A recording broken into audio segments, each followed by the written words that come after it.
প্রধানমন্ত্রী নরেন্দ্র মোদীকে একহাত নিলেন তৃণমূল মুখপাত্র কুণাল ঘোষ। প্রধানমন্ত্রীকে দুর্নীতিবাজদের নেতা বলে তিনি কটাক্ষ করেন এবং শুভেন্দু অধিকারীর সঙ্গে এক মঞ্চে উপস্থিত থাকা প্রসঙ্গেও ছেড়ে কথা বললেন না। তিনি আরও কি বলেছেন শোনাব।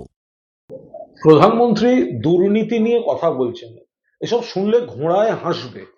তার কারণ প্রধানমন্ত্রীর মনে রাখা উচিত, দুর্নীতি নিয়ে কথা বলার আগে বিজেপি যাদের যাদের বিরুদ্ধে দুর্নীতির অভিযোগ এনেছে, হেমন্ত বিশ্ব শর্মা, শুভেন্দু অধিকারী, অজিত পাওয়ার, প্রফুল্ল প্যাটেল, নারায়ণ রানে, তালিকা দীর্ঘ, ধোয়া তুলসী পাতা।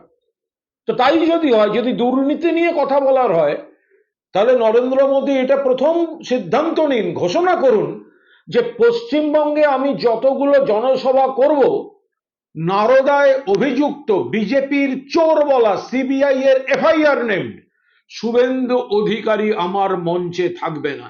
যদি এই স্ট্যান্ড তিনি প্রকাশ্যে ঘোষণা করতে পারেন, তার সেটা আমরা ধরব যে আপনি সিদ্ধান্ত নিচ্ছেন। না হলে আপনি তো এই দুর্নীতিগ্রস্তদের দলেরই নেতা।